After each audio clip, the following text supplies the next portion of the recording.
Hello all, मैं हूं doctor Keshav काळे और मैं औरंगाबाद में केबीसी यानी कालेज बायोलॉजी क्लासेस में पढ़ाता हूं।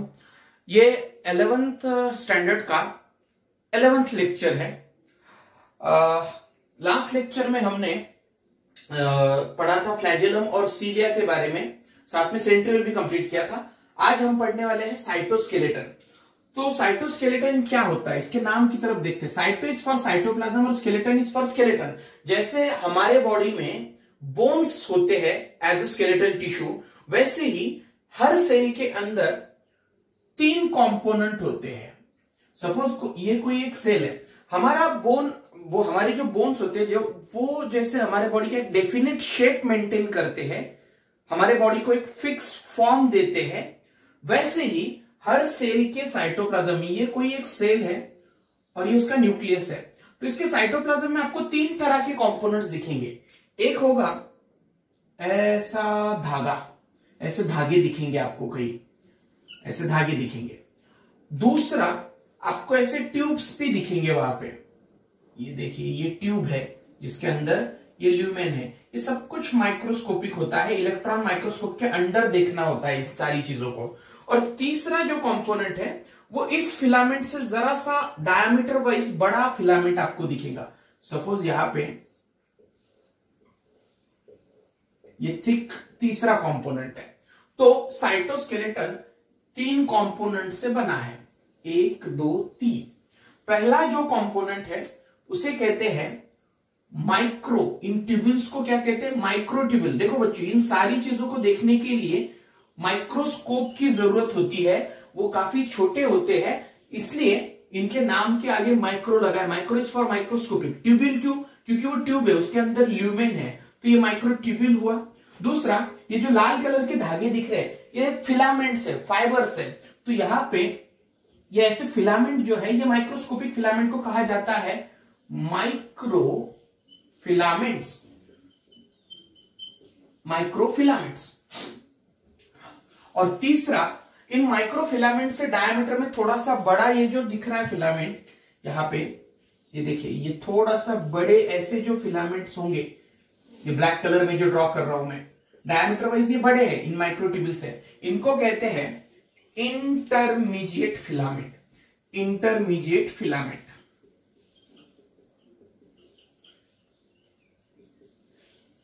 कल संडे था इसलिए लेक्चर पोस्ट नहीं किया गया, तो बहुत सारे लोगों के मुझे और हमारे मैनेजमेंट के लोगों को कॉल और मैसेजेस आए कि आज लेक्चर क्यों नहीं है। तो उन लोगों को मैं शेड्यूल के बारे में एक बार क्लियर कर दूं कि लेक्चर का जो शेड्यूल है उसमें मंडे से फ्राइडे तक डेली लेक्चर्स होते हैं, और उसके लिंक हम लोग या वो लेक्चर्स हम लोग यूट्यूब पे अपलोड करते हैं, और लिंक जिनके व्हाट्सएप के नंबर है उनको डायरेक्टली लिंक्स भी जाते हैं। उसके अलावा सैटरडे को लाइव डाउट सेशन होता है। मतलब मंडे से फ्राइडे तक जितने भी लेक्चर हुए और जो भी एग्जाम्स कंडक्ट हुए उस पर सैटरडे को लाइव डाउट सेशन होता है। और संडे जो है, संडे कंप्लीटली ऑफ होता है, उस दिन पूरा हॉलीडे होता है संडे के दिन, इसलिए संडे को लेक्चर पोस्ट नहीं किया जाता। दूसरी बात ये, मंडे से सैटरडे तक 3 एग्जाम्स हम लोग कंडक्ट करते हैं। तो ये एक शेड्यूल है, जिन लोगों को पता नहीं है उनके लिए वो लोग इस बात को नोट कर ले। तो आगे माइक्रोट्यूब्यूल, माइक्रोफिलामेंट और इंटरमीडिएट फिलामेंट्स। माइक्रोट्यूब्यूल जो है वो बनते हैं एक प्रोटीन से जिसका नाम है ट्यूब्यूलिन। ट्यूब्यूलिन नाम के प्रोटीन से ये बने हैं। माइक्रोफिलामेंट बनते हैं एक्टिन नाम के प्रोटीन से, एक्टिन नाम के प्रोटीन से। और इंटरमीडिएट फिलामेंट जो है वो फाइब्रस प्रोटीन से बनते हैं, फाइब्रस प्रोटीन से। ओके, ठीक है। तो ट्यूब्यूलिन, एक्टिन और फाइब्रस प्रोटीन से बने हुए ये 3 जो स्ट्रक्चर्स हैं, ये तीनों कंबाइनली फॉर्म कर रहे हैं साइटोस्केलेटन, यानी साइटोप्लाज्म के अंदर का स्केलेटन। काम क्या होता है इस साइटोस्केलेटन का? साइटोस्केलेटन का काम होता है, पहला ये जो है सेल की मोटिलिटी में मदद करते हैं। मोटिलिटी में they helps in the motility of cell. Second is they maintain maintain the shape of cell, they maintain the shape of cell. और लास्ट है मैकेनिकल सपोर्ट देते हैं सेल को। मैकेनिकल सपोर्ट यानी क्या? मैकेनिकल सपोर्ट, तो cell को इधर से किसी ने प्रेस कर दिया, इधर से किसी ने प्रेस कर दिया, तो सेल का जो शेप है वो डिस्टर्ब नहीं होता है, क्योंकि अंदर से ये साइटोस्केलेटन, ये ट्यूब्यूल्स है, इंटरमीडिएट फिलामेंट है और ये माइक्रोफिलामेंट है। तो ये सेल को अंदर से एक डेफिनेट जो काम हमारे बॉडी में बोन करते हैं वही काम ये सेल के अंदर करते हैं। तो सेल के अंदर क्या तीन चीजें, M is for motility, M is for maintenance of the shape and M is for mechanical support. Cell को अंदर से सपोर्ट देते हैं ताकि सेल के ऊपर से कुछ प्रेशर्स आए, कुछ मैकेनिकल स्ट्रेस आए तो सेल का शेप डिस्टर्ब ना हो जाए। इसके अलावा एक और चीज है जिसके बारे में मैंने सेंट्रियोल के वक्त भी बात की थी कि सेल डिवीजन के वक्त स्पिंडल फॉर्मेशन होता है। मतलब एक पूरा जो सेल है उस सेल को दो हिस्सों में डिवाइड करने के लिए स्पिंडल फॉर्मेशन बनता है। पहले तो मतलब एक्चुअली सेल की जगह, मतलब सेल कहना गलत होगा, न्यूक्लियस को दो जगह डिवाइड करने के लिए स्पिंडल अपैरेटस बनता है पहले तो, और उसके बाद साइटोकाइनेसिस यानी सेल दो जगह डिवाइड होता है। ये सारी बातें हम लोग सेल डिवीजन के टॉपिक में क्लियर करेंगे। मुझे यहाँ पे सिर्फ स्पिंडल फॉर्मेशन आपको बताना है कि स्पिंडल फॉर्मेशन में ऊपर से जो सेंट्रियोल होते हैं, उस सेंट्रियोल से ये जो धागे निकल रहे हैं, ये धागे माइक्रोट्यूब्यूल से बनते हैं। मतलब स्पिंडल अपैरेटस के फॉर्मेशन में जो धागे आपको दिख रहे हैं वो धागे माइक्रोट्यूब्यूल्स हैं। ये उसका अलग से एक फंक्शन है। यहां पे खत्म होता है साइटोस्केलेटन। एक बार फिर से रिवाइज कर लेते। Cyto is for cytoplasm, skeleton is for skeleton. तीन कंपोनेंट से बनता है। माइक्रोट्यूब्यूल यानी ये ट्यूब्यूल है, माइक्रोफिलामेंट यानी ये छोटे वाले फिलामेंट है, और इंटरमीडिएट फिलामेंट यानी ये इससे बड़े वाले फिलामेंट है। ये ट्यूबुलिन से बनते हैं माइक्रोट्यूब्यूल, ये एक्टिन से बनते हैं और ये फाइब्रस प्रोटीन से बनते हैं। एक्टिन जो है ये तीनों जो है, ये तीनों कंबाइनली सेल की मोटिलिटी के लिए हेल्प करते हैं, सेल का शेप मेंटेन करते हैं और सेल को मैकेनिकल सपोर्ट देते हैं। एक बात मैं आप लोगों को कहना चाहता हूं कि ये लेक्चर के मतलब आपके 11th के शुरुआती लेक्चर से स्टार्ट से है, तो यहां पे आप एक रूल आपका ऐसा बना लीजिए कि लेक्चर हर रोज एक लेक्चर देखने के तुरंत बाद आप उस लेक्चर का जो कंटेंट है, उसका जो उसमें जो टॉपिक पढ़ाया गया है उसका स्टडी कंप्लीट कर लोगे। उसमें जो चीजें बताई गई है वो चीजें आप लेक्चर होने के तुरंत बाद मेमोराइज कर लोगे, और जिस दिन क्वेश्चन पेपर होता है उस दिन का क्वेश्चन पेपर उसी दिन सॉल्व कर लोगे। ये रूल आज से ही आपको फॉलो करना है। अगर ऐसा नहीं करते हो तो एक के बाद एक टॉपिक जो है वो एक्यूमुलेट होते जाते हैं और आप पे बर्डन जो है वो बढ़ता जाता है स्टडी का, आप प्रेशराइज होते हो। तो इसलिए सिंपल सा रूल फॉलो करना है आप लोगों को। जो भी लेक्चर्स हर रोज होंगे, सिर्फ बायोलॉजी के ही नहीं है, फिजिक्स, केमिस्ट्री और बायोलॉजी, और जिनका मैथ्स है उनका मैथ्स भी, यानी जो जितने भी आपके सब्जेक्ट के लेक्चर हर रोज होते हैं वो सारे लेक्चर और उसके बाद आपका जो स्टडी है वो उसी दिन कंप्लीट करना है, उसको पेंडिंग नहीं रखना है। आगे बढ़ते हैं। इसमें माइक्रो बॉडीज इसके आगे है।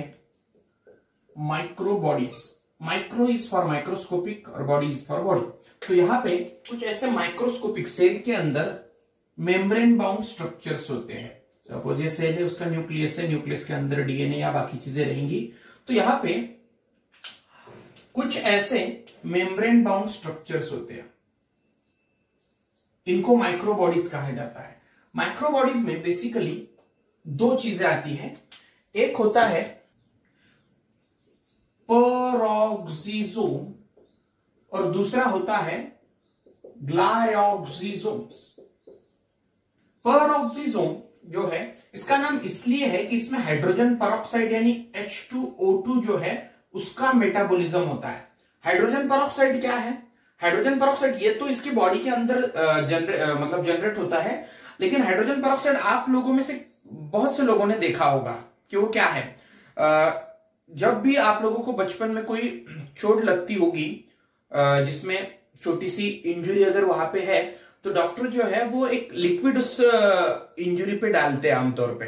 वो जो लिक्विड होता है वो डालने के बाद वहां पे फोम होता है, वो जो लिक्विड होता है वो हाइड्रोजन पेरोक्साइड होता है।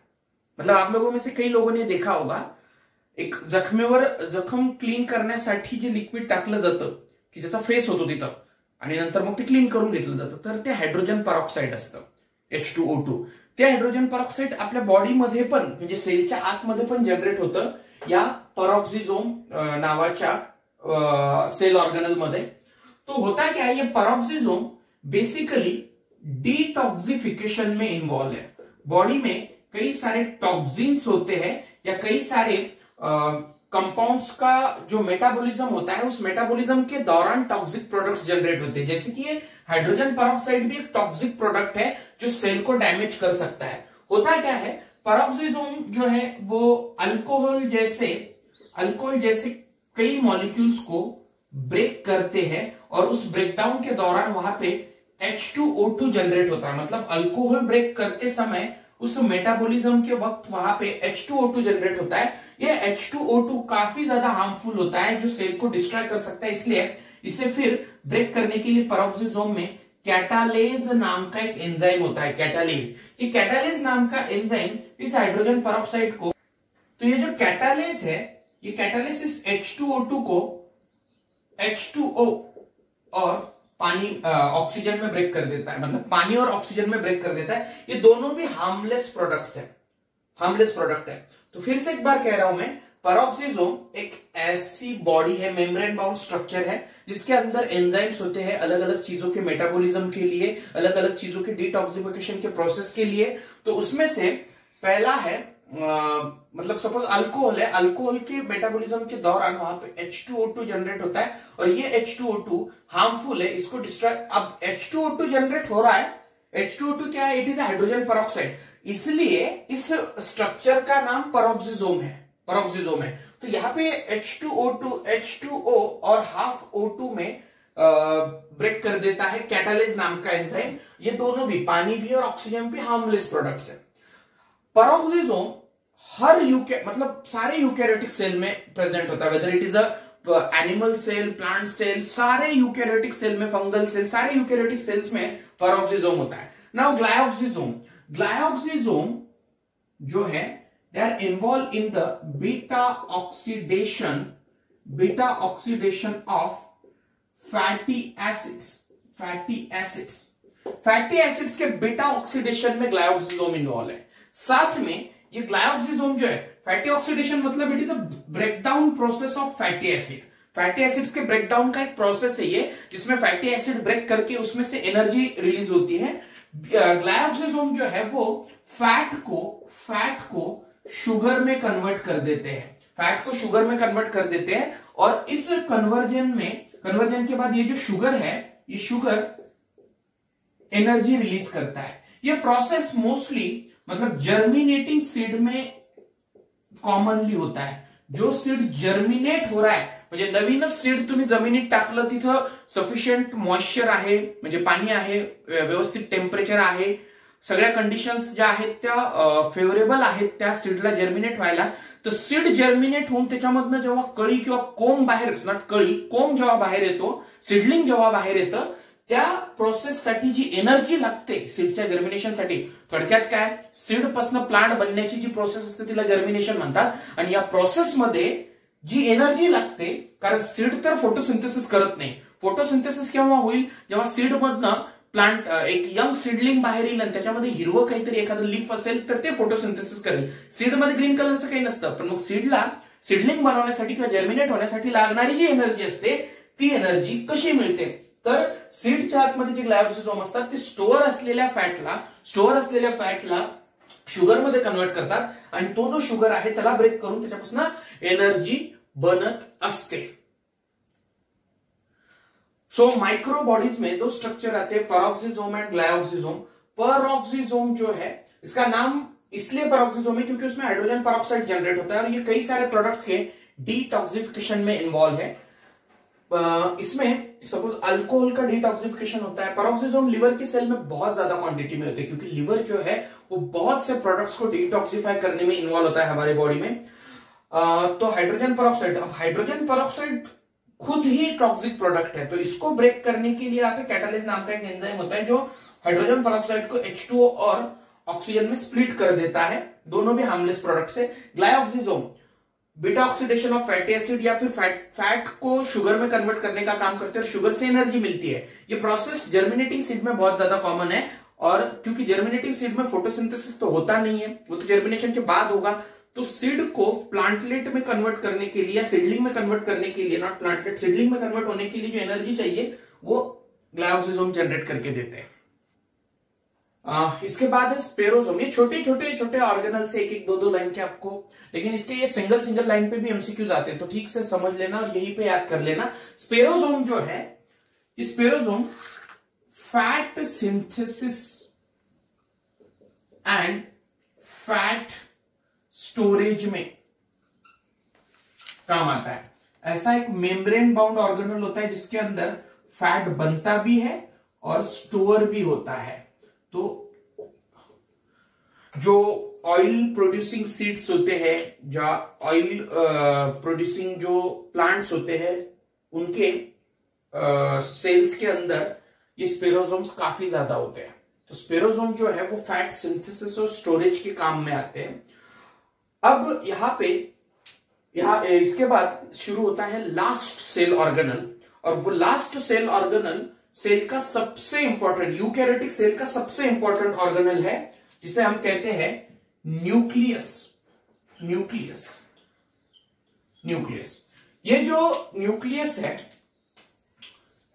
1831 में सबसे पहले इसको डिस्कवर किया था रॉबर्ट ब्राउन नाम के बंदे ने। रॉबर्ट ब्राउन ने सबसे पहले न्यूक्लियस डिस्कवर भी किया। रॉबर्ट ब्राउन ने सबसे पहले न्यूक्लियस डिस्कवर किया था और डिस्क्राइब भी किया था। सेल जो है, सेल में नंबर ऑफ न्यूक्लियाई वैरी होते हैं। मतलब जरूरी नहीं है कि सेल के अंदर, हम जैसे कई बार सेल ड्रॉ करते वक्त ये जो ड्रॉ करते कि सपोज ये सेल है और इसके अंदर ये न्यूक्लियस है, तो ऐसे सेल, मतलब यूनिन्यूक्लिएटेड सेल तादाद में, क्वांटिटी में सबसे ज्यादा है। मैक्सिमम सेल जो है वो यूनिन्यूक्लिएटेड है, लेकिन ऐसा कुछ जरूरी नहीं है कि सेल के अंदर एक ही न्यूक्लियस हो। तो सेल कैन बी यूनिन्यूक्लिएटेड, जिसमें एक ही न्यूक्लियस होगा, यूनि फॉर सिंगल, या फिर बाय न्यूक्लिएटेड, सेल के अंदर दो न्यूक्लियस हुए तो उसे बाय न्यूक्लिएटेड सेल कहा जाता है। या सेल में मल्टीपल न्यूक्लियस भी होते हैं, मल्टी न्यूक्लिएटेड। और लास्ट में ऐसा भी जरूरी नहीं है कि सेल के अंदर न्यूक्लियस होगा ही। कुछ सेल ऐसे होते हैं जिनके अंदर बाकी सब कुछ होता है न्यूक्लियस छोड़ के, तो उन्हें कहा जाता है नॉन न्यूक्लिएटेड सेल्स। अब ये जो यूनिन्यूक्लिएटेड सेल्स है, कौन से सेल्स यूनिन्यूक्लिएटेड है? तो एग्जांपल तो कई बता दूंगा मैं। तो मोस्ट ऑफ द सेल्स जो है, most of the cells are uninucleated. For example हमारे बॉडी के सपोज स्किन के सेल्स जो है, या फिर डाइजेस्टिव सिस्टम के सेल्स है, आईज के सेल्स है, कई सारे ग्लैंड्स के सेल है। प्लांट्स में अगर बात की जाए तो मेसोफिल सेल जो है, रूट के सेल है, ऐसे बहुत सारे सेल्स है, या मैक्सिमम सेल तो यूनिन्यूक्लिएटेड होते हैं। आपको ये याद रखना है कि बाय न्यूक्लिएटेड, मल्टी न्यूक्लिएटेड या नॉन न्यूक्लिएटेड कौन से, क्योंकि वो एक्सेप्शंस है, ये कॉमन नहीं है बात, ये ऐसा होना कॉमन है। तो बाय न्यूक्लिएटेड यानी जिसमें बाय इज फॉर टू और न्यूक्लिएटेड इज फॉर न्यूक्लियस। तो जिन सेल्स में दो न्यूक्लियस होते हैं उसे बाय न्यूक्लिएटेड सेल कहा जाता है। और बाय न्यूक्लिएटेड सेल जो है, एग्जाम्पल याद रखना, टैपेटल सेल या tapetum is a singular. Tapetum, ये टैपेटम क्या होता है बच्चों? तो टैपेटम, सपोज फ्लावर जो है, ये फ्लावर है, तो फ्लावर के पार्ट्स आप लोगों को इंट्रोड्यूस करवा दूं। फ्लावर में अलग अलग फ्लोरल वर्ल्स होते हैं। ये फ्लावर का structure, morphology of flowering plant जो टॉपिक है, कुछ ही दिनों में आपका जो होगा, मतलब इसके बाद एक टॉपिक होगा और उसके बाद मॉर्फोलॉजी ऑफ फ्लावरिंग प्लांट होगा।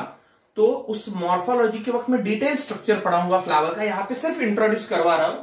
फ्लावर में ये जो ब्राइट कलर के होते हैं बच्चों, इन्हें पेटल्स कहा जाता है। पेटल्स, और उसके बाहर ये जो ग्रीन कलर के होते हैं उन्हें सेपल्स कहा जाता है। याद कुछ भी नहीं करना क्योंकि ये इस टॉपिक का कंटेंट है ही नहीं, मुझे सिर्फ टैपेटम बताना है आपको कहां पे होता है। फ्लावर का डिटेल स्ट्रक्चर मॉर्फोलॉजी के वक्त तब याद कर लेना उसे, और करने की जरूरत भी नहीं होगी क्योंकि मैं यहीं पे याद करवा दूंगा।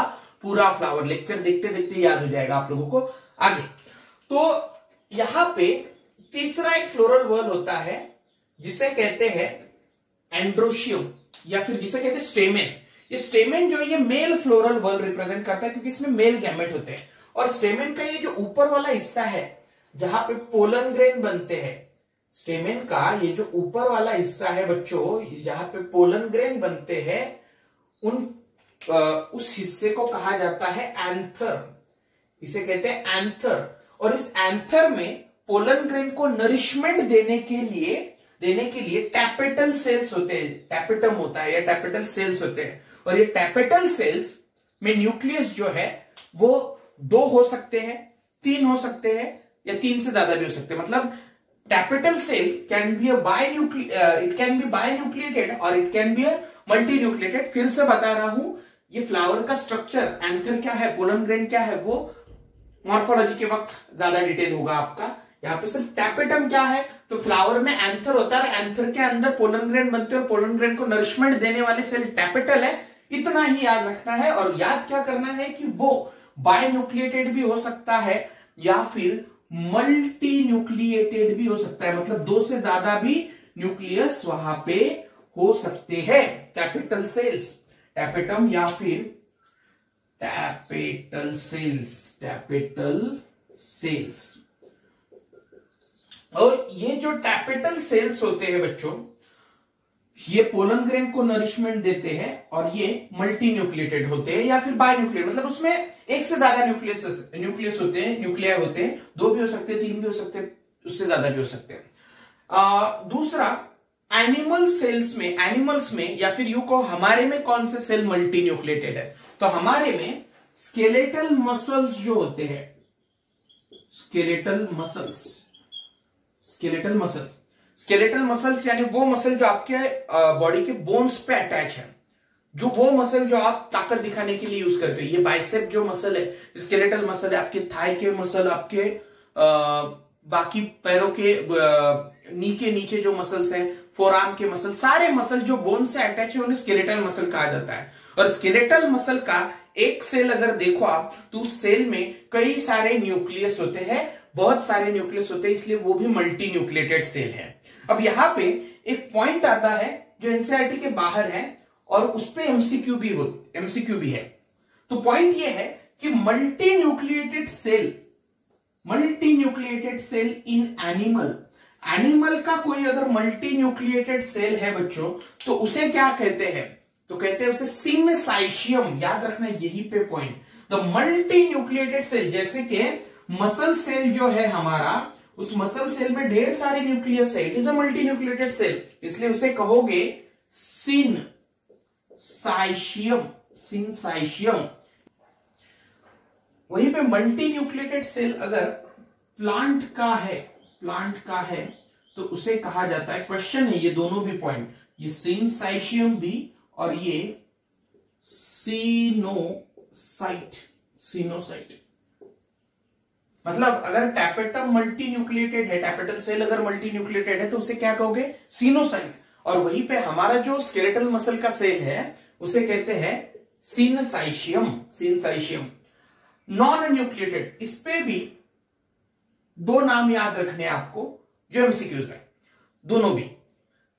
कुछ सेल ऐसे होते हैं जिनमें न्यूक्लियस ही नहीं है, तो एनसीईआरटी में सवाल पूछा गया है कि क्या इन सेल्स को आप लिविंग सेल कहोगे? यस कहोगे, लिविंग सेल। वो लिविंग सेल होते हैं लेकिन नॉन न्यूक्लिएटेड होते हैं। अब लिविंग क्यों कहते हैं उनको, इसके बारे में मैं बता देता हूं बाद में, लेकिन पहले आपको कौन से सेल नॉन न्यूक्लिएटेड है ये बता दूं। तो इसमें पहला होता है सीव ट्यूब्स और दूसरा होता है आरबीसीज, हमारे red blood cells. Sieve tubes और रेड ब्लड सेल जो है, तो सीव ट्यूब्स और आरबीसी है रेड ब्लड सेल्स, इरेथ्रोसाइट, जिनकी वजह से हमारा खून लाल होता है, ऐसे सेल। सीव ट्यूब क्या होते हैं, तो सीव ट्यूब जो है, देखिए ये सपोज प्लांट है और प्लांट में यहां पे सपोज ये लीव्स है और लीव्स में और नीचे क्या होंगे, जमीन के नीचे क्या होंगे, रूट्स होंगे। नीचे रूट है, ये सॉइल सरफेस है और ऊपर शूट सिस्टम है जहां ये लीव्स है। लीव्स में फोटोसिंथेसिस होती है और फोटोसिंथेसिस से क्या बनता है, फूड बनता है। इस फूड तो यहां पे बन रहा है, तो बाकी ऑर्गेनल को फूड कहां से मिलेगा, तो यहां से फूड ले जाने के लिए, कंडक्ट करने के लिए, अलग अलग पार्ट को फूड कंडक्ट करने के लिए जो ट्यूब होता है उस ट्यूब का नाम है फ्लोएम। और ऐसा ही एक ट्यूब होता है जो जमीन से एब्जॉर्ब वाटर को ऊपर की तरफ कंडक्ट करे, इसको कहा जाता है जाइलम। और ये जो फ्लोएम है बच्चों, इस फ्लोएम में कई सारे सेल्स होते हैं, ऐसे ट्यूबुलर सेल्स होते हैं। इन ट्यूबुलर सेल्स में न्यूक्लियस नहीं होता, ऐसे ट्यूब से बनता है। मतलब फ्लोएम जो है वैसे ट्यूबुलर सेल एक दूसरे से ज्वाइन होके ये ट्यूब बना हुआ है। तो इस हर एक सेल को सीव ट्यूब कहा जाता है। सीव ट्यूब, ये एक सीव ट्यूब है, एक सीव ट्यूब है, सीव ट्यूब है, इनमें न्यूक्लियस नहीं होते हैं। तो फ्लोएम क्या है, फ्लोएम वो वेसल है जो प्लांट में फूड कंडक्ट कर रहा है लीव्स से अलग अलग पार्ट तक। जाइलम वो वेसल है जो अलग अलग पार्ट में क्या कंडक्ट कर रहा है, वाटर कंडक्ट कर रहा है रूट से वाटर कंडक्ट करने वाला जाइलम, लीव्स से फूड कंडक्ट करने वाला फ्लोएम में सीव ट्यूब नाम के सेल्स होते हैं जो कि नॉन न्यूक्लिएटेड है। अब जाइलम क्या है, फ्लोएम क्या है, तो आपको 11th स्टैंडर्ड में ही मॉर्फोलॉजी ऑफ फ्लावरिंग प्लांट और एनाटॉमी ऑफ फ्लावरिंग प्लांट, ऐसे दो बहुत ही बेसिक टॉपिक है।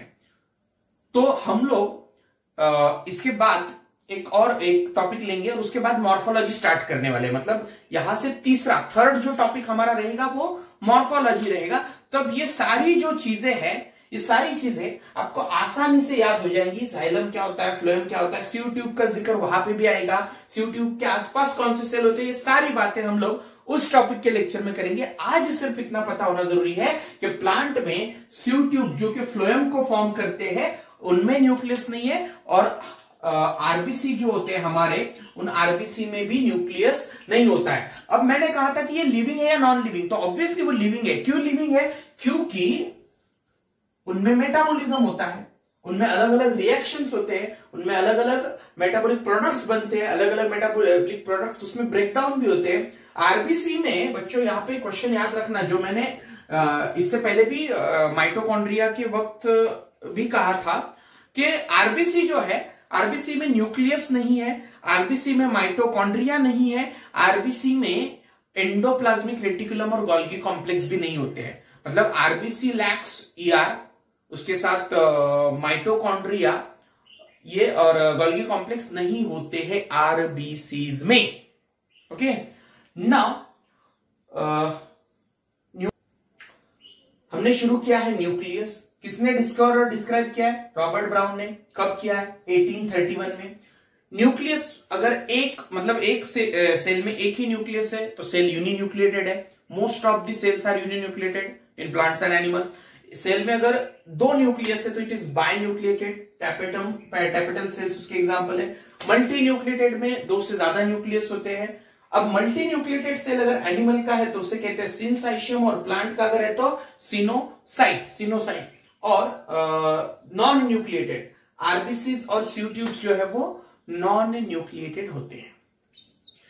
न्यूक्लियस का स्ट्रक्चर कैसा होता है, न्यूक्लियस के अंदर कौन से एलिमेंट्स होते हैं, क्रोमोसोम क्या है, न्यूक्लियोलस क्या है, इन सारे सवालों के जवाब आपको अगले लेक्चर में मिलेंगे, जो कि इस टॉपिक का लास्ट लेक्चर होगा। और उसके बाद हम लोग नेक्स्ट टॉपिक शुरू करेंगे। तो आज हम यही रुकेंगे। जिन लोगों को कुछ डाउट होंगे वो कमेंट्स में पोस्ट कर सकते हैं। जिन लोगों को इस टॉपिक से रिलेटेड क्वेश्चन पेपर्स चाहिए वे लोग मुझे 7972312550 पर व्हाट्सएप कर सकते हैं।